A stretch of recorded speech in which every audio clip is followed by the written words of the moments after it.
In a wealthy southern town where life revolves around one thing. In Fauquier County, he grew up literally living and breathing polo. An intriguing relationship becomes the talk of the town. They were the new power couple in polo, by far. Roberto was a charismatic star polo player. Suzanne was literally a reclusive mystery. Why is he with her? And when a sinful scandal rocks this insular community,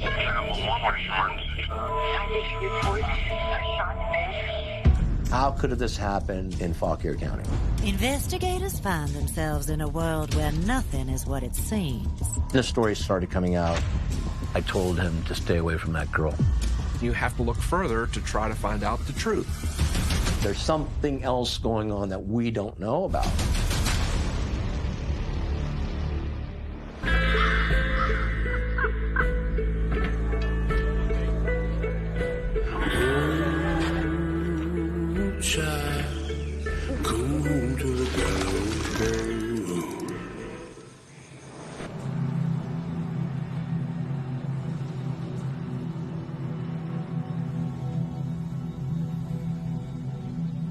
On September the 7th, a 911 call came in just before 9 o'clock in the morning.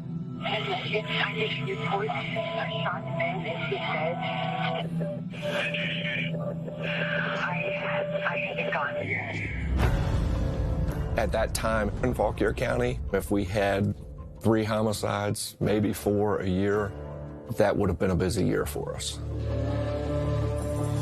In a small, rural, wealthy community, everybody's going to respond. The captains, the majors, the sheriff, because it's not something that happens every day. When I was traveling to the scene, the address sounded familiar to me. As I got closer and closer, the numbers started to click with me. Oh, now I know why I know this address. This is Ashland Farm. At that point in time, I realized who we were dealing with. The owners of this grand southern estate are none other than 35-year-old reclusive billionaire heiress twin sisters, Suzanne and Deanna Cummings. When I got there, members of my team were already there. Suzanne and Deanna were standing beside a police car. Detective Lamper is brought up to speed by the more vocal of the twin sisters. Deanna said that she had heard shots, and at that point in time, she was down at the stables. When she got to the house, she found Suzanne on the telephone with 911. Investigators turn their attention to Suzanne. Suzanne was very stoic. Not crying, not, explaining her innocence or anything like that. It was just staring into blank space. The shift sergeant asked me to watch Miss Cummings and to be with her so they could clear the house and put the pieces together of what had happened. I went inside the main door, and down the hallway, I see some shell casings and a semi-automatic Luger revolver with the action locked back. Around the corner, to the left was a little kitchenette area. In there, I saw a male laying face down. And he was dead on the floor. He'd been shot multiple times. There's a large volume of blood on the ground. And between his bicep and his forearm, there was a Bowie-style type knife. We're checking his pockets for identification, so we positively identified him as Roberto Villegas. Upon hearing his name, one of the detectives pops in with pivotal information. Speaking with Sergeant Healy, we find out about 2 weeks before this happened, Suzanne came to the sheriff's office and reported that Roberto, the victim in the homicide, was her boyfriend and was threatening her. Sergeant Healy advised that, hey, you can go next door to the magistrate's office and obtain a warrant for threats. She scheduled an appointment with the magistrate for September 8th. And now, just one day before that meeting was to occur, Roberto lies dead on her kitchen floor. And Suzanne is in handcuffs, in mute silence. She wasn't talking to us, But Miss Cummins had stated on that 911 call that he had tried to kill her. Did you get spy camera? He tried to kill me. So we let the evidence try to guide us to confirm or not to confirm what's being said. She had marks on her arm that were very lightly bleeding. Drops were running down her arm. It looked like scratches, as if somebody arm had gone through a screen door or if a cat had scratched her arm. We're starting to put together that there was this fight and she was defending herself with the gun that was laying on the floor.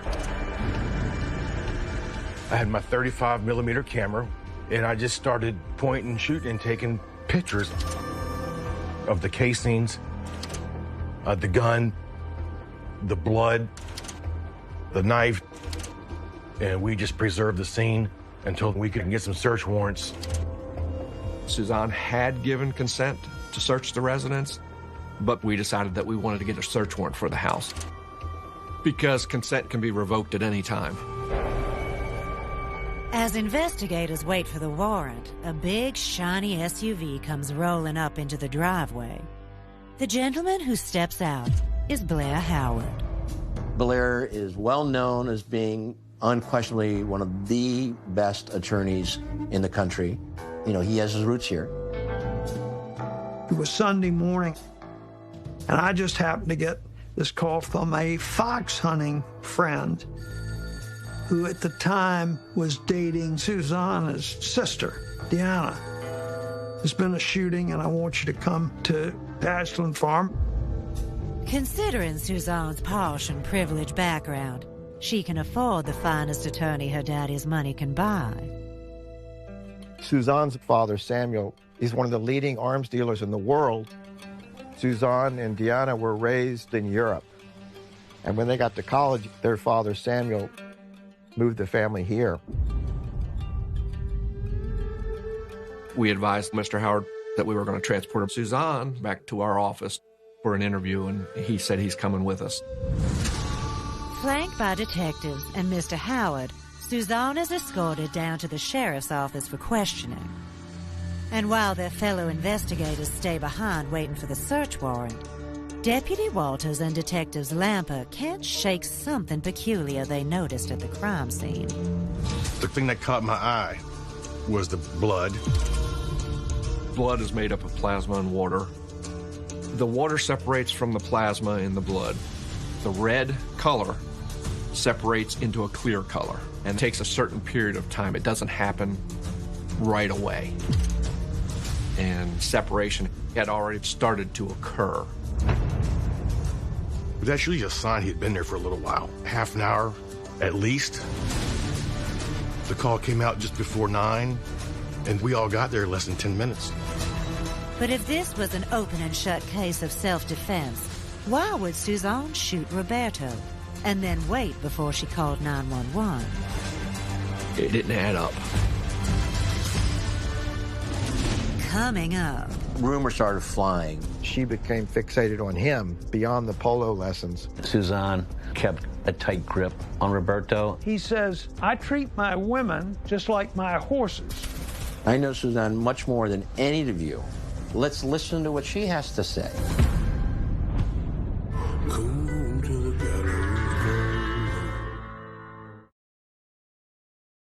Judgment day shall come.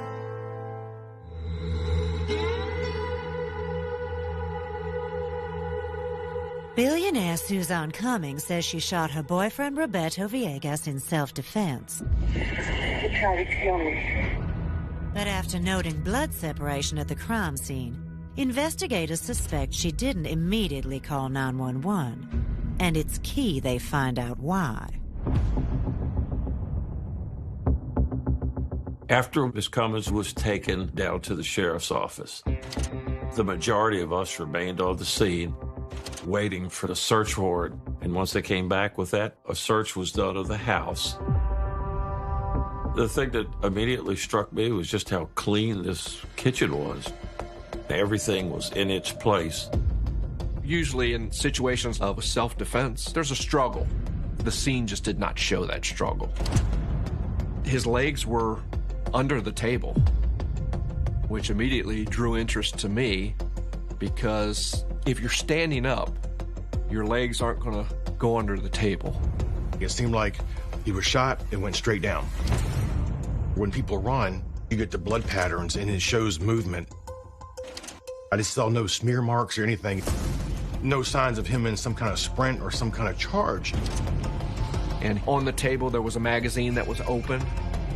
There was a plate with some sort of pastry that looked like he was playing shot while he was sitting there eating breakfast.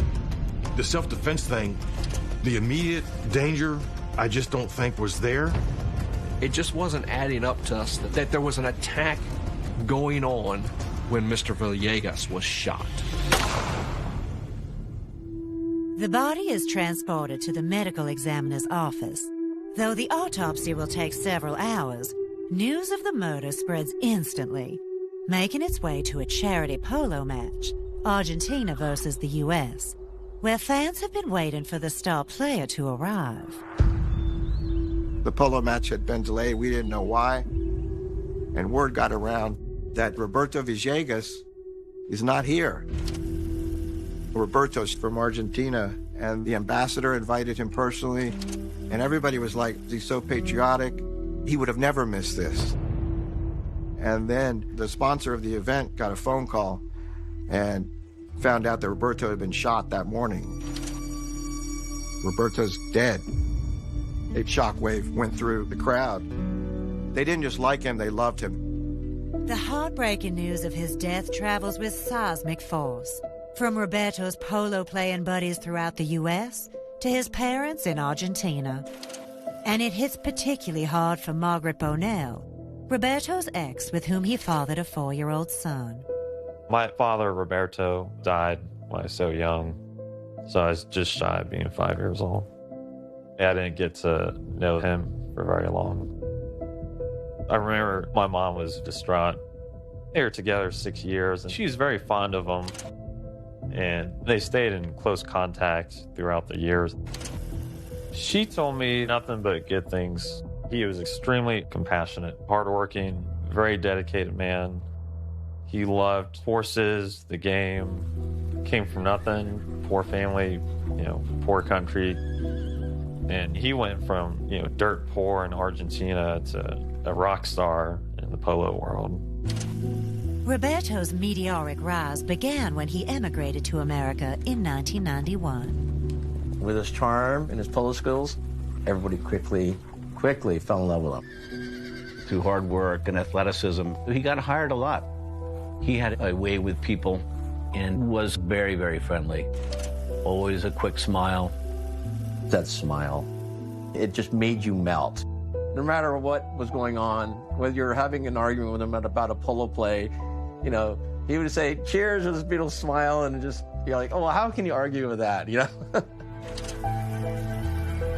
What possibly could have happened that this would have taken place?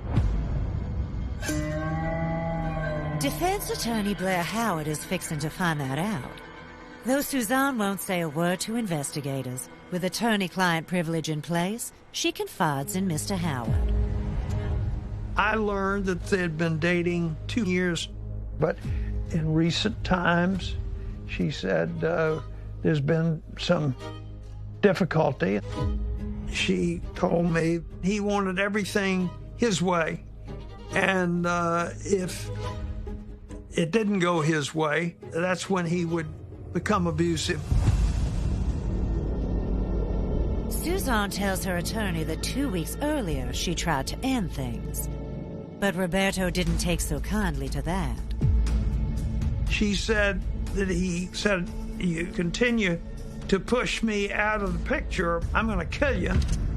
And then he was going to hang her upside down, let her blood drip on the bed. Just bad. That's when Suzanne confided in Sergeant Healy and made a follow-up appointment with the magistrate. As a matter of fact, she told me I have an appointment tomorrow where I was to go back to get a protective order. But when she woke up the morning of the incident, she found Roberto downstairs having himself a nice little breakfast in her kitchen. And she said, I told him in no uncertain terms, I wanted everything in that house that belonged to him. I want everything out. And at that point, he produced a knife and said, nobody talks to me like that. And he's running it along her arm. And she said it was breaking the skin, it was cutting me, but I thought I was going to die. And she told me that, she said, let me make some coffee and let's talk about this. And he releases me and stops what he's doing. Fearing for her life, Suzanne made a split-second decision. She says, I keep a handgun in one of the cupboards in the kitchen. And I opened the cupboard door and I grabbed the gun. And when I turned around, this look on his face, it was like the look of an animal that was going to come after me. And I just turned and started firing.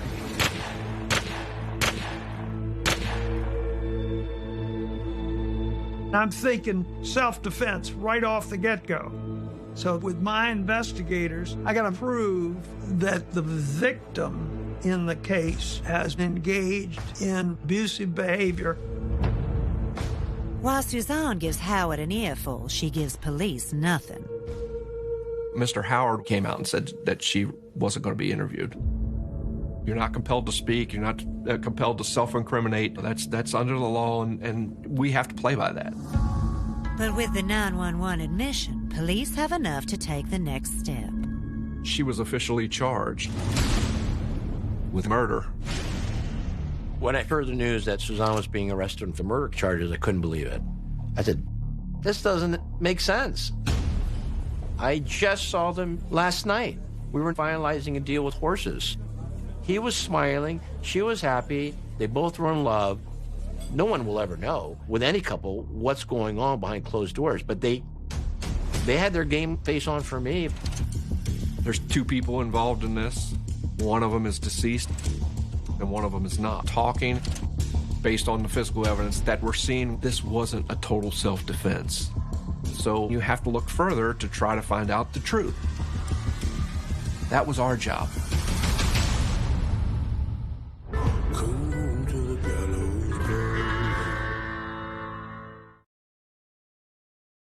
Judgment day shall come.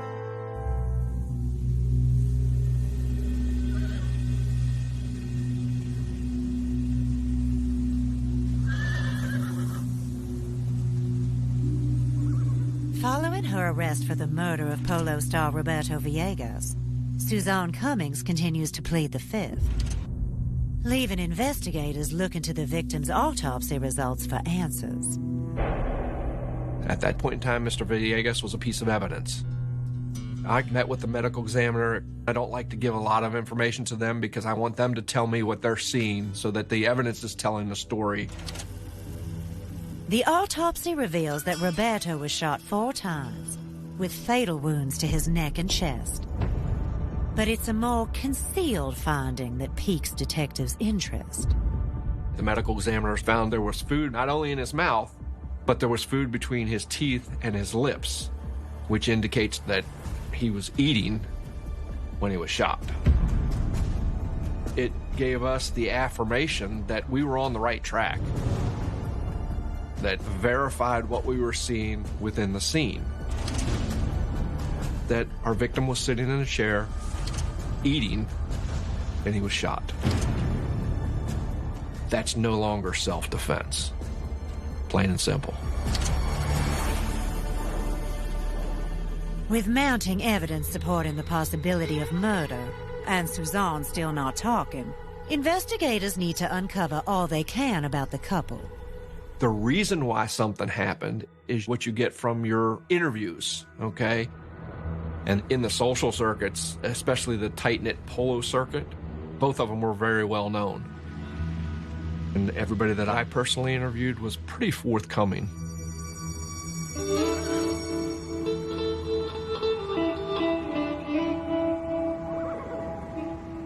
Suzanne met Roberto Villegas at the Willow Run Polo Club, which was a local place where you'd learn how to play polo.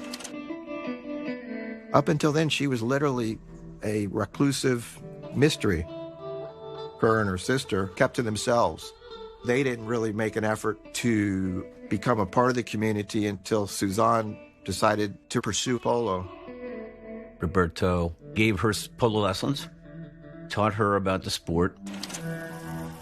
One thing led to another. It was a very quick romance. And it was very strong. It was real. It was genuine. But this wasn't just a romantic relationship. In the spring of 1997, they fired up a business partnership. Suzanne started her very own polo team. She started the club with Roberto, Ashland Farms Polo Club. Roberto not only becomes her star player, but it makes Ashland Farms a cool team. Roberto provided Suzanne with a way into this very insular southern subculture of the polo world. She was now at beautiful events with beautiful people. They were the new power couple in polo, by far. And we were all excited and happy for them. But investigators discovered that not everyone in the community felt the same. People would talk to us about, why is he with her? Personality-wise, Roberto Villegas was incredibly outgoing, charismatic, and Suzanne Cummings was incredibly introverted and had a hard time connecting with people. There are a lot of Southern etiquette things that go on here in Fauquier County. It's very friendly. You would wave at your neighbors, talk to your neighbors on pretty much a daily basis. But not Suzanne. You could actually argue that he was more Southern because he was affable, he was funny, he was endearing. The real Southern qualities are sociability. She stayed an outsider. Their differences fuel speculation on what really was driving this relationship. Let's face it, his wallet was thin. She took care of him. She treated him to all the fine things in life, and he was leading a lifestyle that he aspired to and never would have been able to do on his own. Roberto was renting a room from an elderly female in Warrenton, and I went and interviewed her. She told me that Suzanne was paying for that room. He was relying a lot on, what she was providing or what she was giving. But word around town is that this upgrade came with a price.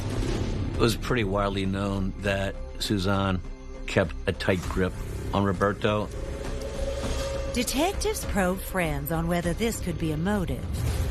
Whether that led to his demise, I can't swear to, but yes, Suzanne was very possessive, and he was very freewheeling, and she did not like that about him.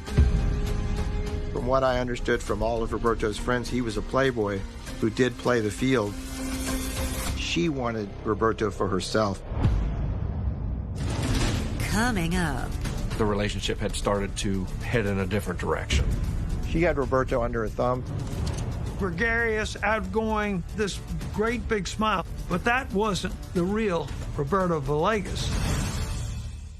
Come to the gallows bird. Judgment day shall come. Investigators are piecing together that the relationship of polo power couple Suzanne Cummings and Roberto Villegas wasn't as it appeared. We would have a round table because I would have detectives out doing things and doing interviews. So I would bring them all in and they would go over what they'd heard. And I learned that the relationship had started to head in a different direction. My mom and Roberto stayed very close and called each other probably daily. She told me that he was planning on leaving Suzanne and was going to ask for the title to the truck and some of his horses. She had Roberto under her thumb, and he was trying to get away from that, and she wasn't going to let him. The only person who knows the truth is behind bars and still not talking. And on September 10th, 3 days after the shooting, Suzanne's released on a piddling $75,000 bond. There was a lot of grumbling in the community about that. She just got to go back to her sister and her horses and wait for the trial. What was circulated through the Polo community was that she killed Roberto and he was just having his breakfast sitting at the table. And he didn't do anything wrong. I took a step back saying, well, wait a second, I know Suzanne much more than any of you. And that doesn't make sense to me. I know her to be that kind, gentle person that's very loving. Let's listen to what she has to say. And there are many clamoring to hear exactly that. The media got very, very interested because of her father and the extensive wealth. With reporters swarming, Suzanne's team gives a statement. I said, it's self-defense. I said, this guy had taken a knife out and threatened her. Suzanne had the best legal defense you could buy at the time. And as the story went through the media, she became the victim. And he was painted as a bully. The statement had been made of basically he was assaulting her with a knife. So if that's what the version from the defensive side is going to be, well, then now I have to start looking at that. To dig into this claim, investigators enlist the help of forensic specialist, Sergeant Robert Zinn. Now consult with all the photographs from the crime scene, the autopsy report, and the reports from the Virginia Department of Forensic Science. Zinn focuses on the knife which had been found in the crook of Roberto's arm. The knife was laying against the shirt, and we have significant soaking blood that's present in the sleeve of the shirt and on the body portion of the shirt. Yet we don't have any blood that's been transferred from the shirt to the handle or the hilt of the knife. The blood separation at the crime scene had investigators speculating that Suzanne hadn't called 911 right away. And now this finding further strengthens the notion that something suspicious occurred during that time frame. The lack of any wet blood transferring from the clothing to the knife indicate the knife came to rest in that position a period of time after Mr. Villegas went to the floor. That knife appeared to have been placed there. Sergeant Zinn also points out a mighty peculiar detail in those injuries Suzanne got from the knife. All of those marks were parallel to one another, which would support the notion that the arm was stationary at the time and was not actually moving as part of a defensive mechanism or action on her part. But just common sense, if somebody's holding you and running a knife across your arm, your first reaction as a human is fight or flight, okay? So you're gonna pull away. And in pulling away, you're gonna get jagged, edged cuts. But Suzanne's wounds are more in line with self-inflicted. All these pieces together have investigators thinking that Suzanne was surely up to something. It was an attempt to stage evidence to mislead investigators or to advance a contrary narrative as to what occurred. As investigators digest this startling finding, 6 days after his death, Roberto's loved ones come together to mourn. Roberto's funeral was really sad. I remember like yesterday, the pallbearers crying. Everybody loved him. He is dead. This is actually my life now. I feel robbed to grow up having a father, because that's extremely important in this world. What did I do to deserve this? You know, what did I do in my past life? Little boy, think, why does God hate me so much? I would be remiss if I hadn't attended. You can gain a lot of information from people that you meet. So I've got 4 or 5 friends that we talk to. As police gather information, the tight-knit polo community trade their own notes on Suzanne. We wanted to know what happened to our friends. And the stories started coming out. And Roberto's close friend, Jean-Marie Theron, shares a story of his own. Jean-Marie Theron ran the polo school. And before Roberto, Jean-Marie was the original instructor for Suzanne. And she actually initially took interest in Jean-Marie, but he was in a relationship, spurned her advances.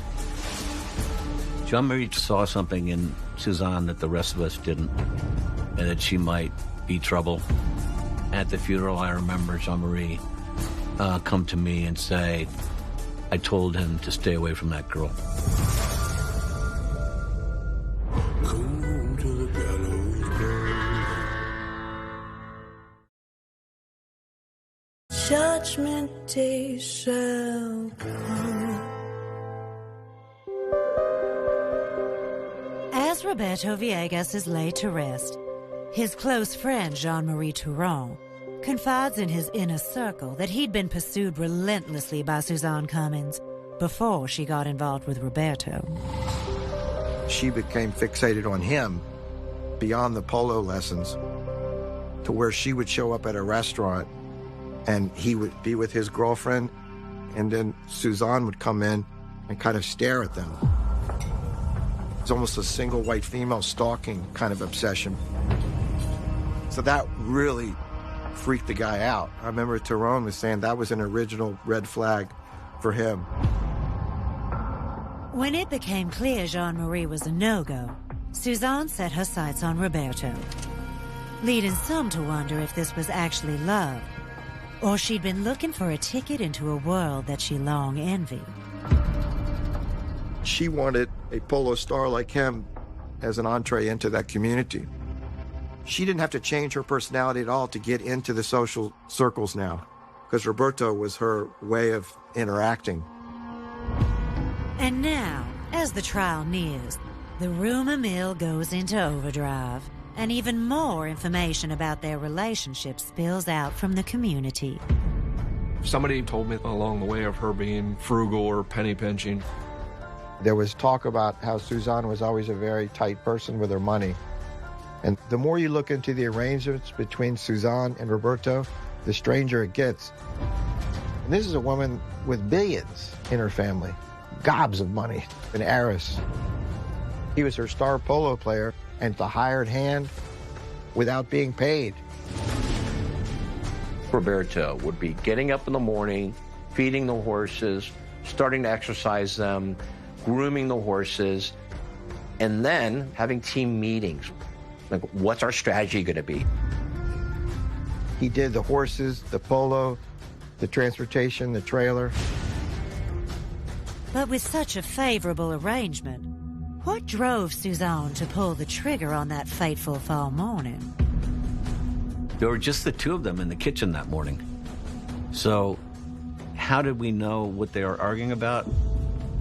Was it speculation or was it fact? I heard they had been to a polo match in Pittsburgh the day or two before, and he told his friends, Suzanne doesn't want me to take the horses to the benefit, the big polo benefit for Argentina. She claimed that they were burnt out, that they had already played too many days in a row. Suzanne bought the horses. They were her horses. So she felt like she was entitled to call the final shots. He was adamant on taking them. He said, that's my country. That would have been the most important thing in the world to him, based on people that I've talked with, that he got to play with the Argentine national team in front of the Argentine national ambassador. When Roberto dared to defy Suzanne's orders, did she murder him in a fit of rage and wrath? Without solid proof, Investigators can't say for sure. And though the media's been pounding at her grand old estate door, Suzanne's more closed off than ever. She declined all the cameras, the magazines, Vanity Fair, and so forth. She didn't have any interest in that. She would tend to the horses and spend time with her sister, and that was about it. Though she's not saying a word, her defense attorney, Blair Howard, insists Suzanne is the real victim in this nasty affair, and he's prepared to prove it. We put in months of work. The strategy was to locate people, particularly women that had been involved with him that had similar abuse. I've got the investigators out there looking for these people. There was a lot of people in the community who had spoken out about what a wonderful fella Villegas was, but that wasn't the real Roberto Villegas. He was a violent person, and I'm going to call witnesses who will testify to his violent behavior. Come to the gallows bird.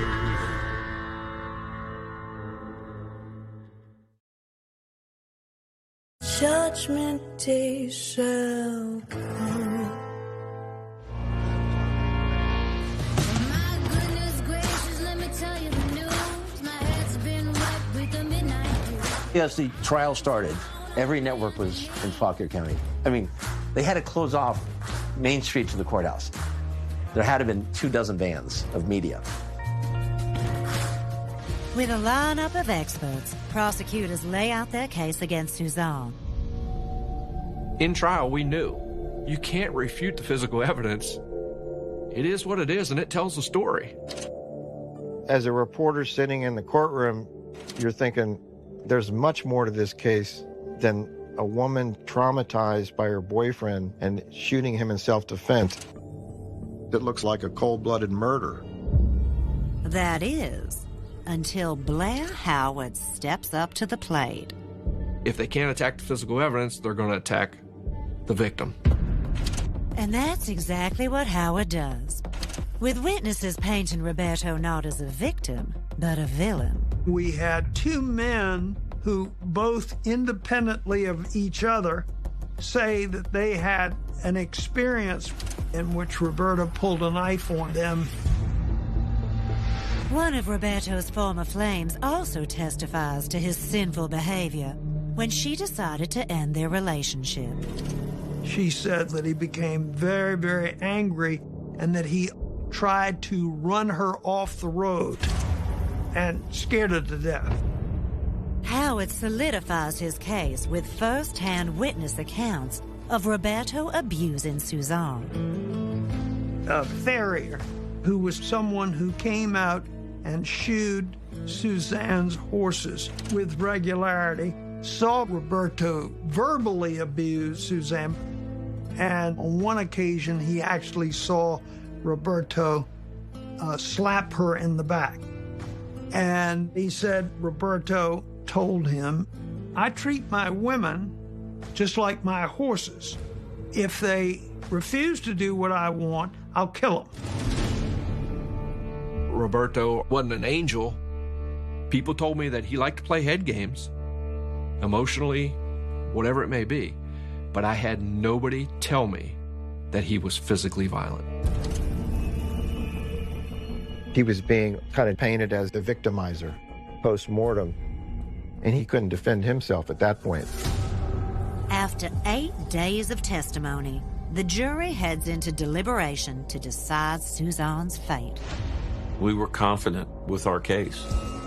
The evidence that we presented, that we gave to the jury, shows Mr. Villegas was shot while he was sitting in that chair eating breakfast. That's where I stand. After nearly 9 hours, the jury finally emerges with their verdict. When I heard we, the members of the jury, find the defendant guilty, it's not good news. But then I heard manslaughter. I was somewhat relieved. Based on what I had, She should have been convicted of at least second-degree murder. Do I think she got what she deserved? No, I don't. A manslaughter verdict limits Suzanne's sentence to a maximum of 10 years, removing the prospect of life in prison. It takes the jury exactly 40 minutes to decide what punishment to dole out for Suzanne's sins. She was sentenced to 60 days in jail, $2,500 fine. There's no other way to interpret that other than you did wrong, you took another person's life, but because of the egregious activity toward you, the threats to do you physical harm, we think it appropriate to get your attention with some time in jail. I was obviously relieved for her and pleased at the verdict that was returned. Not everyone's as pleased. You just murdered someone. That's not how this should go at all. The polo community was universally outraged by that. There was a sense that she had definitely gotten away with something. Though many felt Suzanne got off easy in the criminal case, 5 years later she's back in court. This time it's a $15.35 million civil wrongful death suit. The plaintiff? Roberto's now 10-year-old son. My mother initiated it, and they ended up making me the plaintiff on it because they felt the beneficiary should be me. We flew to the civil suit to Virginia, and that's the first time I saw Suzanne. I was just staring at her as hard as I could because I wanted her to feel that, I'm still here. I'm half my father. But she refused to make eye contact with me. Before the new trial begins, her legal team opts for a settlement. I'm not allowed to talk about the amount, but money can't replace family. But I let her know what she did to me. Now, I can move on and find God and live a happy life. And for those in Roberto's tight-knit southern enclave, his memory will always live on. In that polo community of Virginia, he was such a beloved figure, and that's why the tragedy was so immense. He was full of charisma, generous heart, and he was everybody's best friend.